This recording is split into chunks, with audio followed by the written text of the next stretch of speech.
పాపులు ఉండేటువంటి చోటికి మనం వెళ్ళకూడదు. వాళ్ళు వెళ్ళామనుకో ఎట్లా ఉంటది, నీ యొక్క సహవాసం కూడా ఏమైపోద్ది, మారిపోద్ది. నీ సాంగత్యం అంతా మారిపోద్ది, నీ స్థితిగతులు మారిపోతాయి. కారణం ఏంటి అంటే నువ్వెవరితో సాంగత్యం చేస్తున్నావు? పాపులతో. కాబట్టి అందుకే పాపులతో మన సాంగత్యం ఉండకూడదు. పాపుల మార్గంలో మనం ఏం చేయకూడదట, నిలవకూడదు.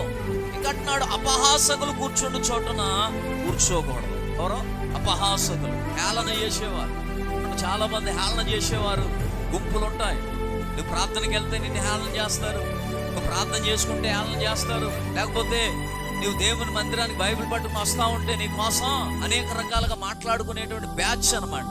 బట్ అటువంటి వారి దగ్గర ఏం చేయకూడదు, మనం అస్సలు చూడకూడదు. అందుకే దావీదు అంటాడు, భక్తిహీనులు నా ఎదుటనున్నప్పుడు నా నోటికి నేనేం చేశానో చెక్క పెట్టుకున్నాడంట.